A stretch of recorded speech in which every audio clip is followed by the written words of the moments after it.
রাধে রাধে, হরে কৃষ্ণা। চলে এসেছিলাম বৃন্দাবনে অবস্থিত প্রেম মন্দিরে। আরে না, নমস্কার, প্রশান্ত দাস পেজের আরেকটি ভিডিওতে সবাইকে জানাই অনেক অনেক স্বাগত। সবাই কেমন আছেন? আশা করি সবাই খুব ভালো আছেন। তো প্রশান্ত দাস পেজের সকলকে জানাচ্ছি শারদীয়ার অনেক অনেক প্রীতি এবং শুভেচ্ছা। আজকে চলে গিয়েছিলাম কল্যাণী। তো কল্যাণী রথতলার এই বছরের 2024-এর থিম ছিল হচ্ছে প্রেম মন্দির বৃন্দাবনের। তো অসাধারণ কাজ, ঠিক আছে। আমি যখন একদম প্যান্ডেলের বাইরে ছিলাম, কাজটা দেখে মনোমুগ্ধ হয়ে গেছি। সত্যি বলছি, অসাধারণ করেছে। আগের বছরেও কিন্তু এরম বৃন্দাবনেরই একটা মন্দির করেছিল, তো এবছরেও প্রেম মন্দির করেছে। অসাধারণ, আসলে স্পেসটা এত বড়, আর মধ্যিখানেই একদম রাধাকৃষ্ণের একটা মূর্তি স্থাপিত করা আছে। অসম্ভব সুন্দর হাতের কাজ। তো আমি চলে এসেছিলাম, এবার ভিড়টা তো আপনাদেরকে দেখাবো যে কী পরিমাণ ভিড় হয়েছে। আজকে তৃতীয়ার দিন আমি গিয়েছিলাম, তো তৃতীয়াতেই যদি এই ভিড় হয়, এখনও তো পঞ্চমী, ষষ্ঠী, সপ্তমী, অষ্টমী, নবমী বাকি। অসম্ভব সুন্দর কাজ। আমি একটু একটু করে মণ্ডপের ভিতরের দিকে এগিয়ে যাচ্ছিলাম, অসম্ভব সুন্দর লাগলো। তো কারা কারা এসছেন অবশ্যই কিন্তু আমাকে কমেন্টের মাধ্যমে জানাবেন, এবং কারা কারা আসতে চান আমার এই ভিডিওটি দেখে অবশ্যই গিয়ে দেখে আসুন। একদম সোজা রাস্তা, চলে যান কল্যাণী স্টেশনে নামতে পারেন, কিংবা কল্যাণী স্টেশনের আগে কাঁচরাপাড়া স্টেশন আছে, সেখানেও আপনি নামতে পারেন।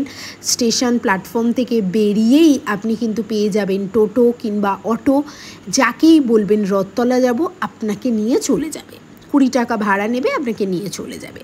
অসম্ভব সুন্দর। এবং যেমন প্রেম মন্দিরের বাইরে যেরকম শ্রীকৃষ্ণের লীলা, তারপরে রাধার সাথে সমস্ত কিছু ছবি কিন্তু এখানে রাখা আছে বা দেখানো হয়েছে। অসম্ভব সুন্দর লাগছিল। কিন্তু আমি তো একদম খুব ভালো লেগেছে প্যান্ডেলটা। তো আমি চাই অবশ্যই আপনারা যান, প্যান্ডেলটা দেখে আসুন। এবারে একদম মায়ের মূর্তির কাছে যাচ্ছি, যেখানে মা দুর্গাকে স্থাপন করা হয়েছে। তো সেই জায়গাটায় আমি যাচ্ছি। তার আগে একটু জেনে নিই এই প্রেম মন্দির কোথায় অবস্থিত। ভারতের উত্তরপ্রদেশে মথুরা জেলায় এই বৃন্দাবন কিন্তু অবস্থিত। বৃন্দাবনের একটি হিন্দু মন্দির হলো এই প্রেম মন্দির। জগৎগুরু শ্রী কৃপালুজি মহারাজ পঞ্চম মূল জগৎগুরু দ্বারা প্রতিষ্ঠিত এই প্রেম মন্দির। তো যেটুকু আমার পক্ষে আপনাদেরকে বলা সম্ভব ছিল, অবশ্যই আমি আশা করেছি ভিডিওর মাধ্যমে আপনাদেরকে বলার বা দেখানো। এরপর আপনাদেরকে আমি দেখাবো মণ্ডপের ভিতরের কাজটা। বাইরেটা তো আপনাদের দেখলেন, ভিতরটা দেখুন, অসম্ভব সুন্দর লাগছে।